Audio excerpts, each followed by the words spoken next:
Hola a todos y todas las personas que nos acompañan en el podcast de la Iglesia Bíblica Bautista Cordillera. Mi nombre es Matías Faúndes, de acá desde Escocia, Edimburgo.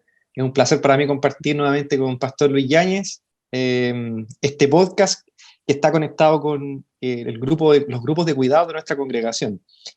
Y lo que hemos estado haciendo, que ha sido la tónica de este podcast, es revisar un libro, usar como material de apoyo un libro llamado Una teología de la familia, en el cual se compendian, se resumen un montón de artículos, libros, extractos de predicaciones de diferentes pastores, ministros estamos hablando de una época de más de 500 años, así que en realidad hay un material muy bueno que estamos tomando y hemos estado extrayendo eh, algunos capítulos específicos para el uso de nuestra congregación, y de hecho hoy queremos tomar un extracto de un libro que escribió un pastor que nació aquí en Inglaterra, bien cerca de donde estoy yo, pero hace más de 400 años, en el siglo XVII, por ahí por el año 1600. Este pastor se llamaba Richard Steele y escribió un libro llamado El carácter de un hombre íntegro, cuyo subtítulo es Una súplica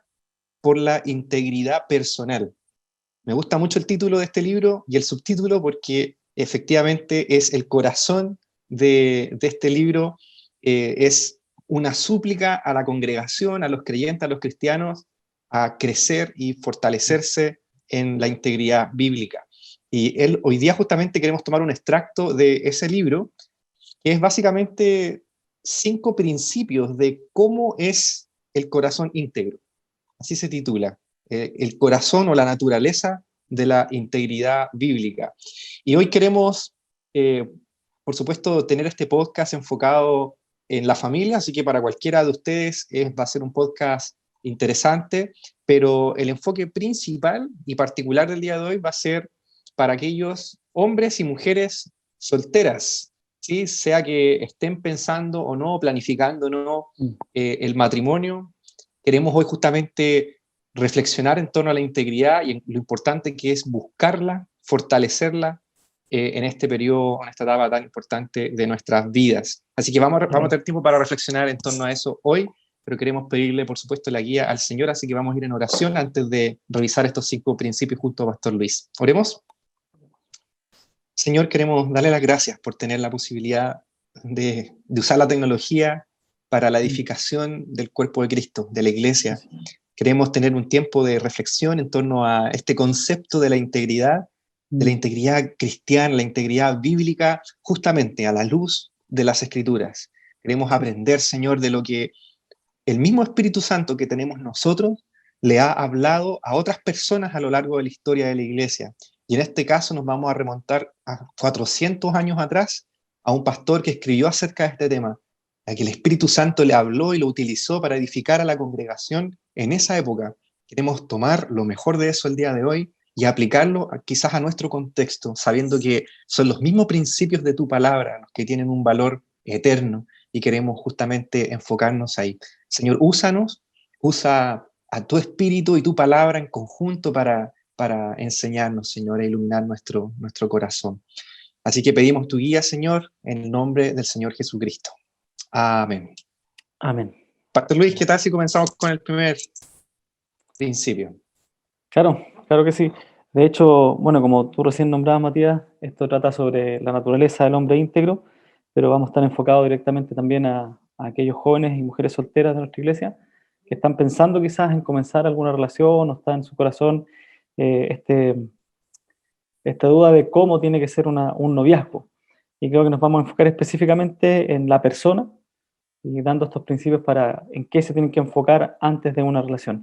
Y el Salmo 18:25, que es el salmo con el que comienza el autor, en el que se basa estos 5 principios, dice: con el íntegro te muestras íntegro, con el íntegro te muestras íntegro. Y el primer principio que el autor va a dar es que el corazón íntegro es de un solo sentir. El corazón íntegro es de un solo sentir. Y a lo largo de los 5 principios, el autor va a estar haciendo siempre una comparación, un contraste entre el hipócrita y el íntegro. Y en este sentido no es la excepción, y comienza hablando de que el hipócrita lo que tiene es que su corazón está siempre diverso, está disperso en muchas cosas, en muchos dioses podríamos llamar. Y cuando hablamos de integridad, hablamos de algo que es de una sola pieza, que no se mueve, eso es solamente una pieza, y eso es lo que hace alusión al corazón del íntegro. Es de una pieza, está completamente compuesto y está enfocado 100% en su Señor, en Jesucristo. El corazón del íntegro no está buscando servir a dos señores, como dijo el Señor Jesucristo, no está en buscar a Dios, a las riquezas, en el caso que nos mencionaba el Señor, sino que está siempre enfocado en Jesucristo. Y hay un pasaje que me gustó mucho en el primer punto que nombra este autor, y que es el Salmo 86:11. Lo voy a estar leyendo de la Biblia de las Américas, y dice: enséñame, oh Señor, tu camino, andaré en tu verdad, unifica mi corazón para que tema tu nombre. Y creo que este salmo es especialmente bien usado en este contexto, porque el salmista está pidiendo conocer el camino del Señor, no los caminos, solamente el camino del Señor, y unificar su corazón, que su corazón sea uno, realmente sea un corazón que esté enfocado, que esté pensando solamente en servir a Dios. Y en este sentido es cuando nosotros podemos hablar de todas las actividades que podemos hacer durante el día. De hecho, el autor da una imagen muy interesante que habla de las miles de luces o rayos de luces que trae el sol, pero todas estas luces se centran solamente en el sol, son producto de una sola. Y creo que esto es muchas veces lo que a nosotros nos sucede cuando estamos un poquito como divagando en los pensamientos o en todo lo que tenemos que hacer durante el día. A veces olvidamos que nuestro foco es glorificar a Dios. Creo que si nosotros, y en el caso específicamente del noviazgo o de empezar a buscar una persona con la que me quiera casar, tengo que empezar a poner una balanza, a limpiar el camino y ver si realmente tengo un objetivo en común con este hombre, con esta mujer, con la que voy a querer formar matrimonio, y decir, bueno, tenemos un camino principal que es el Señor Jesucristo, servir la iglesia. Si no estamos en el mismo camino de servir la iglesia, entonces, lamentablemente, por mucho que me guste, por mucho que haya una relación, tengo que desechar. Si tengo en el caso de querer seguir, servir al Señor tiempo completo, y la otra persona, la mujer con la que yo me quiero casar, no quiere servir al Señor tiempo completo, bueno, quizás tengo que desechar esa relación, pero tenemos que unificar el camino. Tenemos que estar enfocándonos en ser íntegros ambos. Así que me gusta mucho el primer principio, de que no haya esta divagación, que realmente pidamos al Señor, como dice el Salmo 86:11, que Él nos unifique el corazón. Y esto realmente también aplica para el matrimonio, cuando empezamos a divagar y empezamos a ir para distintos lados. Creo que es momento en que cada cierto tiempo los matrimonios tenemos que sentarnos y decir, Señor, unifica nuestro corazón, porque la familia queremos ir hacia un puro punto. No sé qué piensas de este primer principio, Mati, y después si nos puedes también comentar el segundo. Sí, me gusta mucho el título. El de corazón íntegro es de un solo sentir, no tiene divisiones. Me parece que lo resume bien. Creo que nosotros somos más idólatras de lo que pensamos, y eso yo creo que es esencial hacer el ejercicio reflexivo en cualquier etapa de la vida, pero específicamente cuando estamos en la soltería, porque nacemos solteros en el fondo, o sea, desde que nacemos hasta que el Señor nos permite, si es que Él quiere y lo diseña así, estar en matrimonio, necesitamos examinarnos para ver qué tan idólatras somos, y en el fondo entender que nuestro corazón tiene que estar completamente satisfecho en el Señor. Finalmente creo que de eso también se trata, ser íntegros como ser consciente y buscar deliberadamente la satisfacción única y exclusivamente en Cristo. Y eso significa que, aunque esté soltero, eso no significa que estoy incompleto, porque si estoy en Sí, Cristo, correcto. estoy completo, lo tengo todo. Entonces, creo que la mejor forma de aprovechar la soltería, creo que justamente es entender y disfrutar y proclamar mi completa y satisfecha identidad en Cristo. Yo creo que eso. Bien, y esto también se conecta con el segundo principio. Vamos a movernos al segundo principio. Dice el autor, el corazón íntegro es recto y sin corrupción. El corazón íntegro es recto y sin corrupción. Y nos lleva a un salmo, en el Salmo 119, en el versículo 80. Dice así, sea mi corazón íntegro en tus estatutos, para que no sea yo avergonzado. Me gusta muchísimo. Y el autor señala que las pruebas de la vida vienen como a sacudir nuestra alma y a mostrar lo que está adentro, la naturaleza, el verdadero corazón de nuestras vidas. Y que sucede que las pruebas muestran realmente cómo estamos por dentro de nuestra esencia, y en el caso de la persona íntegra, muestra cuál es su verdadero color, dice el autor, el verdadero color, un color que es natural, que no está fingido, que no es falso, como el del hipócrita. que es falso. O sea, el autor dice que las pruebas vienen a mostrar nuestra verdadera naturaleza y nosotros, íntegros en Cristo, no nos escondemos de Dios, sino que nosotros realmente mostramos y proclamamos que somos pecadores, perdonados y limpiados por Cristo. Y esa es la verdadera esencia de la integridad, entender que somos pecadores limpiados por el Señor y por lo tanto nuestra naturaleza es limpia, es sin corrupción. Por eso dice el autor, sin corrupción. En cambio, el hipócrita, dice el autor, se esconde de Dios, esconde su necesidad, esconde su debilidad y podría de hecho estar siempre escondiéndose sin reconocer su necesidad de Dios. En cambio, el íntegro está constantemente haciéndose esas preguntas como, ¿cómo puedo aún limpiar más mi camino? Como el mismo Salmo 119, ¿cierto? En el versículo 9, creo que es, ¿con qué limpiamos nuestro camino? ¿Con qué limpia el joven su camino? Bueno, con guardar su palabra. Pero necesitamos hacernos esa pregunta nosotros mismos todos los días. El de corazón íntegro se hace ese cuestionamiento todos los días, dice el autor. Y usa al final un ejemplo que me gusta mucho, y pone el ejemplo de la manzana podrida.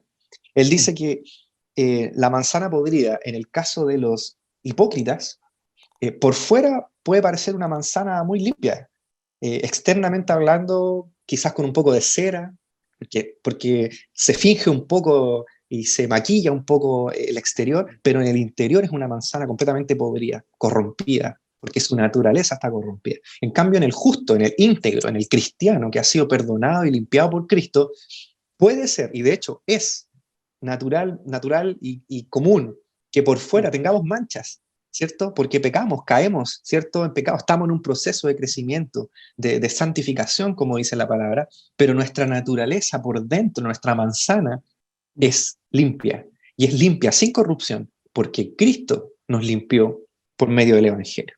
Entonces, así lo resume el autor, el corazón íntegro es recto sin corrupción en su naturaleza. ¿Qué, qué piensa Pastor Luis de este principio? Sí, no, la verdad es que me gusta mucho el ejemplo que da de la manzana. De verdad es muy, muy, muy claro, muy, muy claro. Y creo que eso también da un vuelco muchas veces a lo que somos como cristianos, lo que somos como iglesia. Creo que hay un vuelco radical en no querer manifestar una imagen de iglesia o una imagen de creyente, sino que realmente vivir nuestro cristianismo tal como somos. Y en ese tal como somos me gusta hablar de nuestra personalidad, nuestra forma de conversar, nuestra cultura, cosas que realmente a veces nosotros em, las investimos de pecado, pero que no necesariamente son pecados. Uh-huh. Y en este sentido hablo muchas veces de condenar nuestra cultura, nuestra propia persona. Queremos llegar a ser una imagen de un cristiano perfecto, pero se nos olvida que estamos igual, de igual manera estamos siendo hipócritas. Necesitamos aprender a vivir lo que Cristo hace en nosotros con lo que nosotros somos. Y ir transformándonos poco a poco en un proceso que obviamente llamamos santificación, pero que aprendemos a vivir íntegramente. No todos los creyentes vamos a ser igual, no todos los creyentes vamos a hablar igual, no vamos a ocupar todos la misma ropa. Sí vamos a tener diversidad, pero en esa diversidad vamos a tener que ser íntegros de acuerdo a la imagen de Cristo. Me encanta esa imagen y me encanta esa figura de la manzana, creo que lo refleja muy, muy bien. Uh-huh. No es solamente porque por fuera estemos bien vestidos, por dentro vamos a ser santos. Me gusta esa imagen. Uh-huh. Y bueno, continúa el autor, ya después de dar estos dos principios, obviamente que el de corazón íntegro es de un solo sentir, como tú después decías, el corazón íntegro es recto y sin corrupción. Y el tercero, el autor habla de que el corazón íntegro es puro, sin contaminación, y va siguiendo este hilo lógico el autor para poder continuar haciendo este contraste entre el hipócrita y el íntegro. Y me gusta mucho porque alude a una bienaventuranza en Mateo 5:8, cuando Jesús dijo, bienaventurados los de limpio corazón, bienaventurados, felices. Y es lo que también hemos estado tratando en el Salmo 119. Y me gusta porque realmente no es que nosotros estemos completamente limpios, de hecho hace una alusión así como no somos perfectamente santos, no estamos limpios 100% porque eso es como una palabra y es como que eso está guardado para el cielo. Eso está guardado para ese momento de gloria en que también nuestro cuerpo va a ser glorificado y va a estar libre de pecado. Y me gusta esa imagen porque nos pone los pies sobre la tierra. Cristo murió por nosotros, Cristo nos dejó su Espíritu Santo, nos ha hecho santos legalmente, pero aún vivimos en un cuerpo pecador. Entonces eso nos hace recordar literalmente que la santidad y la integridad es algo intencional, algo que nosotros tenemos que aprender a discernir. No es que el Espíritu Santo llegue a nuestro corazón y de forma mágica cambió mi manera de vivir. No es así. No es así. Es aprender, como dice el libro de Hebreos, a discernir entre el bien y el mal por el ejercicio de nuestros sentidos, ejercitar nuestros sentidos. Y hay un proverbio que cita el autor para hacer el contraste entre el hipócrita y el íntegro, y ese es Proverbios 29, y dice: ¿quién puede decir, yo he limpiado mi corazón, limpio estoy de mi pecado? Y es una pregunta fuerte que nosotros como creyentes podríamos responder sí y no. Sí, estoy limpio de pecado por el sacrificio de Cristo, pero realmente no estoy limpio porque aún vivo en esta naturaleza. Ahí hay un contraste muy bueno que él coloca con respecto eh, a esta naturaleza de entender, y es que dice que el hipócrita, lo quiero leer porque me gustó mucho, dice: el hipócrita escoge el pecado, en cambio, el íntegro, si del íntegro dependiera, no tendría ningún pecado. Y después termina ese párrafo diciendo, en una palabra, el hipócrita puede evitar el pecado, pero nadie aparta del hombre íntegro, aborrece el pecado. Entonces es bien interesante porque el hipócrita escoge pecar, el íntegro tiene que llegar a aborrecer, llegar a odiar el pecado, porque realmente nos separa de nuestra condición de santidad, nos aleja de la imagen de Jesucristo en nosotros. Así que me gusta mucho este punto, me gusta mucho el hecho de entender que la integridad es algo que nosotros tenemos que ser intencionales. Tenemos que aprender por medio del ejercicio, decir, bueno, si ya pequé con esto, tengo que evitarlo. Tengo que empezar a aborrecer y empezar a orar para odiar eso que me hace pecar. No guardarlo escondida, no tener momentos para pecar, sino ser intencionales y guardar y mantener esa integridad. Me encanta mucho este principio porque nos llama directamente a reflexionar y a poner en práctica aquello que la Biblia nos anima y aquello que el Espíritu Santo nos va infundiendo de su poder para que nosotros podamos vencer el pecado día tras día. No sé qué piensas tú, Mati, y si vamos después también con el punto 4. Sí, sí, antes de ir al punto 4, solamente rescatar esa idea que también me encanta.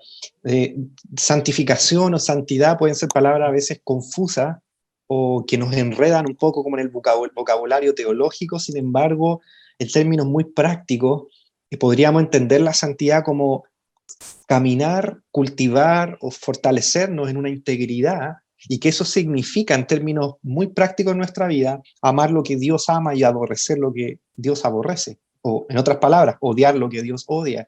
Y eso es algo que vamos conociendo también a través de su palabra. Y como decía bien Pastor, es una cosa deliberada, es una cosa intencional.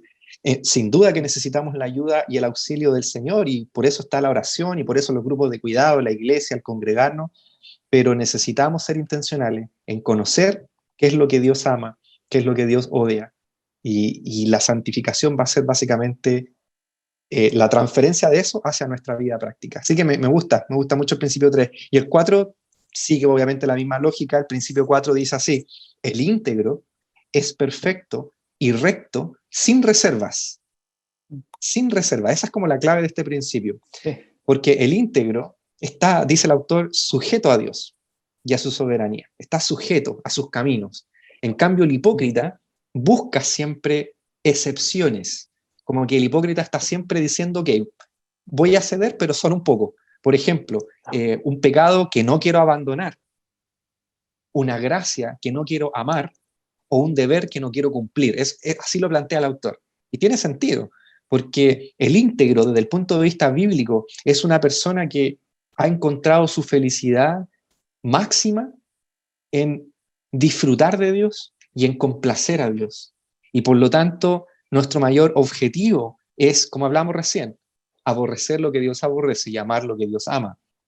Y eso significa a veces, dice el autor, poner la soberanía de Dios, la palabra de Dios, incluso sobre mi entendimiento o sobre mis sentimientos y mis emociones. Eso me llama mucho la atención, porque el íntegro busca entregarlo absolutamente todo a la soberanía y a la voluntad de Dios. Y de hecho, usa un texto, el autor, en Isaías capítulo 26, versículo 13, que dice así: Señor y Dios nuestro, otros señores nos han gobernado, pero solo a tu nombre damos honra. Estoy leyendo la Nueva Versión Internacional porque me parece muy clara.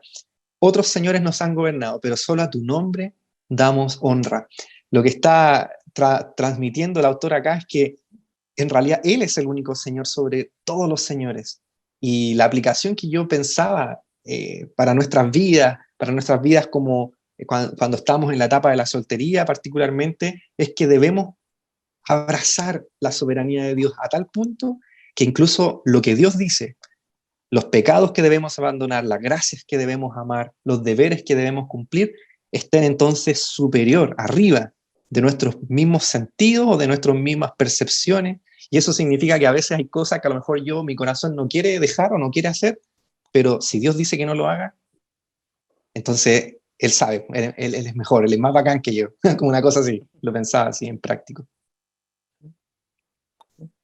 Me gusta y de hecho es bien interesante porque me acordé de un pasaje que está en 1 Corintios 2 cuando dice, ¿quién conoce el espíritu del hombre sino o sea, el espíritu del hombre que está en él? O sea, nosotros mismos nos conocemos a nosotros. Y en ese sentido que nosotros llegamos, como tú decías delante, a ser una máquina de ídolos, porque un ídolo no florece de la nada. Un ídolo es algo que tú quieres y lo colocas en un lugar y lo cultivas y lo cuidas y le rindes honra y te sometes y te esclavizas a ese ídolo. Y muchas veces en esta etapa de soltería empieza esta situación, empiezas a ver que todos tus amigos empiezan a tener polola, que todas tus amigas se empiezan a casar y tú empiezas a ser un ídolo que quizás parte en un contexto social, pero llega a ser muy íntimo y lo empiezas a situar por encima de la soberanía de Dios. Y podemos profesar nuestro credo y decir, no, si yo creo que Dios es soberano y tiene un plan y Él me va a traer a un esposo y una esposa con el que yo voy a poder glorificar al Señor, pero sin darnos cuenta dejamos el credo fuera de nuestra vida y empezamos a cultivar este ídolo y empezamos a ser constantes e intencionales en querer buscar aquello que sabemos que no tenemos que buscar. Entonces, como tú bien dices, es la soberanía de Dios la que tiene que estar por encima de estas cosas y nosotros tenemos que realmente poder ir a ese lugar, no tan solo para obedecer, porque a veces hablamos de soberanía como algo que obedecemos, como que nos imponen, pero la soberanía también habla de refugio, del hecho de saber de que como Dios ya tiene todas las cosas bajo control y no hay nada que se le escape, yo puedo ir a refugiarme a ese Dios soberano, a ese Dios que nada sale de su control, y si Él prometió que sus hijos se tenían que casar en el Señor, como dice en 1 Corintios capítulo 7, bueno, yo voy a esperar, voy a esperar. Y si Dios no quiere que yo esté ahí, bueno, esperaré. Él tendrá algo mayor que lo que yo puedo pensar. Entonces me encanta mucho también cómo lo planteas y cómo lo pones en ese lugar de la soberanía por encima de todas las cosas. Me gusta. El punto 5, al final, es bien interesante porque dice, el corazón íntegro es cándido, y cándido tiene que ver con algo que es limpio, que es puro, que realmente no tiene malicia, se puede decir casi hasta ingenuo, y de hecho lo dice el mismo autor acá, el corazón íntegro es cándido y no tiene malicia. Un corazón íntegro realmente va a buscar este cultivo de estar buscando siempre la santidad. Y el autor ocupa el Salmo 32.2, que dice, cuán bienaventurado es el hombre a quien el Señor no culpa de iniquidad, y en cuyo espíritu no hay engaño. Y esto yo creo que es bien interesante porque por lo general hacemos el énfasis en la primera parte del Salmo, que cuando el hombre es íntegro, o sea, perdón, es bienaventurado cuando el Señor no culpa de iniquidad. Bien, excelente. Hasta ahí todos nos gusta decir, Dios perdonó nuestros pecados, Dios nos limpió, pero la segunda parte es quien el Señor no culpa de iniquidad y en cuyo espíritu no hay engaño. O sea, que realmente yo tampoco me estoy engañando a mí mismo. No es que yo esté guardando engaño en mi corazón para poder llevarlo para afuera, no es que estoy autoengañándome para convencerme y para poder quizás justificar, porque todo engaño en realidad y autoengaño es para poder justificar las acciones que estoy realizando. Y es cuando se trata de autoconvencer y autoconvencer a los demás para decir, sí, estoy haciendo las cosas bien. Pero al Señor no lo podemos engañar. Y al Señor no lo podemos engañar y es por eso que somos bienaventurados. El Señor no nos va a culpar de pecado. Y hay una frase del autor que subrayé, que me gusta como él lo dice, porque comenta, dice, cuando el hombre íntegro confiesa su pecado, le duele el corazón y está profundamente perturbado por él, no finge para disimularlo. Realmente hay un dolor, porque te das cuenta que había algo en tu corazón que quizás no fuimos lo suficientemente incisivos quizás para buscarlo, o quizás no fuimos lo suficientemente valientes para autoconfrontarnos y decir, sí, esto era pecado. Y cuando realmente confesamos este pecado, sale a la luz y hay dolor. Y hay dolor. Y el autor pone aquí un contraste bien interesante entre David y Saúl, y muestra cuando David es confrontado con el pecado, que inmediatamente David lo presenta, lo confiesa, y no hay mayor problema. Dios sigue trabajando con él. Pero Saúl no, Saúl lo esconde, lo niega, culpa a otros. Entonces eso es bien interesante porque realmente no es que Saúl no sepa su pecado, sino que Saúl está autojustificándose, está engañándose para no ser confrontado. Y por eso el versículo es bien claro, es cuando cuán bienaventurado es el hombre a quien el Señor no culpa de iniquidad y en cuyo espíritu no hay engaño, no hay engaño. Y creo que ese es un punto clave. Si nosotros pudiéramos comentar a los muchachos, a las muchachas que están en busca de novio, en busca de novia, si realmente quieren casarse o no, partir con estas preguntas. ¿Cuál es el objetivo realmente de querer estar con alguien? ¿Realmente es necesario estar con alguien? En este momento de tu vida, ¿es algo necesario o es algo que tú quieres? ¿Es un capricho? ¿Realmente estás buscando a una persona para hacer vida con ella, con él? ¿O simplemente quieres pasar un buen tiempo y saber lo que es pololear? Entonces son preguntas que directamente nos confrontan, porque a la familia, a los amigos, al pastor, a los líderes se les puede decir, no, es que estoy buscando la voluntad de Dios para mi vida, es alguien que yo encuentro que es un buen creyente, una buena creyente, pero realmente en el corazón sabemos que hay engaño. Y son preguntas que van directamente enraizadas a nuestra naturaleza pecaminosa. No sé qué piensas, Mati. Sí, en realidad me chocó mucho, me confrontó muchísimo ese punto y las conclusiones a las que llega el autor, porque para mí una de las conclusiones es qué actitud debemos tener entonces como personas íntegras delante de Dios, es no dar cabida ni al engaño ni al fingimiento. O sea, fingir delante de Dios significa que voy a fingir delante de las personas también. Correcto. ¿Ya? O si finjo delante de las personas, también es muy probable que finja también delante de Dios, o que lo intente, a pesar de que a Dios nadie lo burla.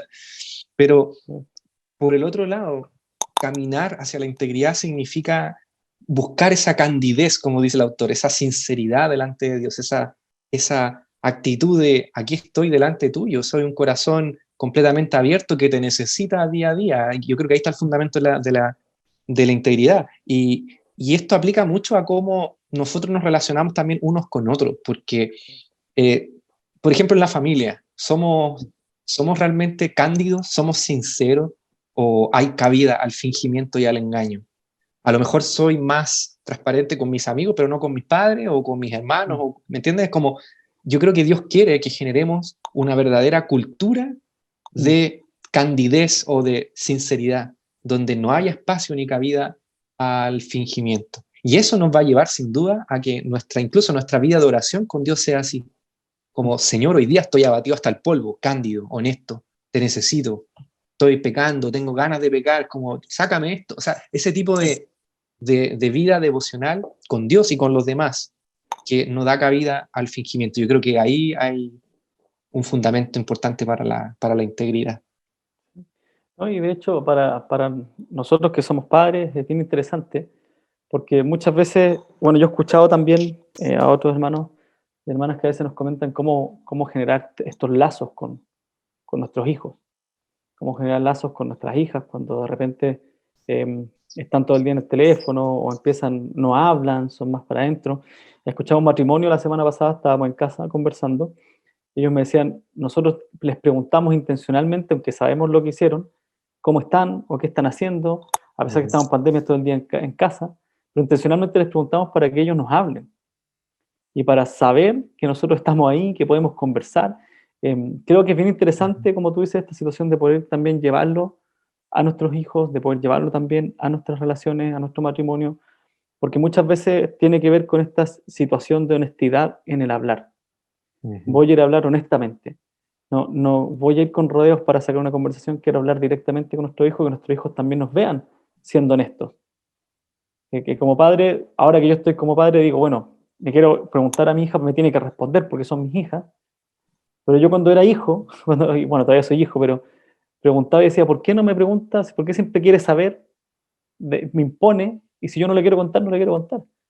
Ir formando estas relaciones, que realmente se formen y que sean relaciones eh, eh, realmente como íntegra. No sé cómo explicarlo, pero que sea una relación en la que se vaya formando, que no haya una doble intencionalidad y que los hijos también nos puedan respetar por padres, pero que vean en nosotros que somos de una sola pieza. Mm. Siempre hemos estado ahí delante del Señor, vamos a estar delante del Señor y nuestras intenciones son para que ellos vayan delante del Señor. Nuestras relaciones con ellos también son para que puedan glorificar a Dios y si le hacemos preguntas, queremos hablar con ellos, obviamente es para que ellos también puedan expresar y puedan llegar al conocimiento del Señor, que nosotros seamos un buen ejemplo para ellos. Sí. Sí, bueno, y creo que en realidad podríamos decir más cosas, pero a modo ya de un poco de cierre y de conclusión, antes de otorgar algunas preguntas a los hermanos y hermanas Sí. eh, para la reflexión. Creo que podemos concluir que la integridad o fortalecer la integridad, caminar hacia la integridad es algo transversal en realidad a toda etapa de nuestra vida. O sea, si conocimos al Señor en nuestra vejez o lo conocimos joven, o sea, caminar hacia la integridad es otra forma de decir santificarnos, crecer a la estatura de Cristo, ¿cierto? Y por eso es que siempre la integridad, creo yo, tiene que ver con, no con la perfección en el sentido de no hay errores, no hay pecado, no hay lucha, porque como bien decía el autor, eso es una condición preciosa, única y exclusivamente reservada para el cielo, para la gloria futura. Pero estamos en un camino donde Dios nos llama a la integridad y esto tiene que ver no con esa perfección absoluta, sino con que nuestra necesidad siempre esté reconocida ante Dios. Yo te necesito, Dios, todos los días, y también ante los demás.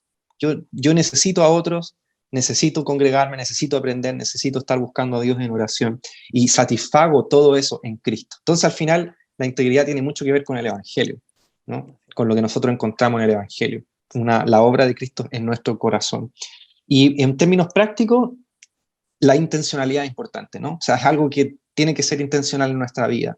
Buscar, si estamos, por ejemplo, en la soltería, cualquier etapa de la vida, pero como hoy día nos enfocamos en la soltería, le hablamos a los hombres y mujeres solteras, busquemos intencionalmente pensar en esto, meditar en esto, buscar el consejo de la palabra de Dios al respecto de esto. Y para eso, de hecho, es esta herramienta del podcast que hemos querido realizar el día de hoy. Y por último, lo que hablamos recién en el último principio, generar verdaderas culturas de honestidad sin fingimiento, sin cabida para el engaño, corazones cándidos, sin reservas, como decía el autor. Yo creo que ahí también caminamos hacia la integridad. No sé si quiere añadir algo más. ¿Quieres añadir algo más, Pastor Luis, antes de No, entregar las no, la preguntas? verdad es que creo que el autor es muy claro, logra llevar a aterrizar nuestras vidas porque la integridad es algo que va luchando en un mundo que no es íntegro. Y es un desafío para un grupo de personas que han sido renovadas y regeneradas y que aún no son íntegros 100%. Nosotros no somos íntegros 100%. Vamos a luchar completamente con el pecado, pero esa integridad también, como tú bien dices, conlleva la humildad para poder decir, sí, me equivoqué. ¿Sí? ¿De qué? Yo creo que esa situación también es parte de la integridad hacia donde tenemos que caminar y creo que es parte también para nuestros hijos, nuestras familias y para que los jóvenes también puedan ir viendo si ya han iniciado una relación, si quizá algunos de ellos ya han pololeado más de una vez y aún quieren intentarlo. La pregunta es, bueno, si ya pololeó, ya falló, no insista más, pregúntele al Señor, vea dónde se equivocó, ponga una relación directamente en las manos del Señor y la próxima vez que quiera buscar una relación que sea íntegro y que realmente si lo va a iniciar, que sea porque ha conocido a la persona, porque ha conocido a su familia, porque ha conocido sus planes, sus fines, ya sabe cómo son, si pueden relacionarse o no, y decir, bueno, Señor, quiero comenzar una relación con el objetivo de casarme, quiero que tú bendigas esta relación, la quiero entregar a ti. Creo que todos en nuestra juventud nos engañamos en ese sentido, pero hay un momento en que tenemos que frenar y decir, y frenamos en su momento y dijimos, no, hasta aquí va y vamos a avanzar hasta este otro punto. Así que nada, muy, muy, muy bueno el tema realmente, aplica a cualquier aspecto de esta familia. Y Matías, si nos das algunas preguntas para cerrar en oración, algunas preguntas para reflexionar. Sí, sí, tenemos, bueno, tres preguntas bastante sencillas. La primera es, ¿cómo podemos fortalecer la integridad en nuestras vidas, en la familia en general? ¿Cómo podemos fortalecer la integridad en la familia, en la vida familiar? Segundo, relacionado a lo mismo, ¿cómo podemos fortalecer la integridad desde mi posición en la familia? Como hijo, como esposa, como esposo, como soltero, no sé, ¿cómo podemos fortalecer la integridad desde mi posición o rol?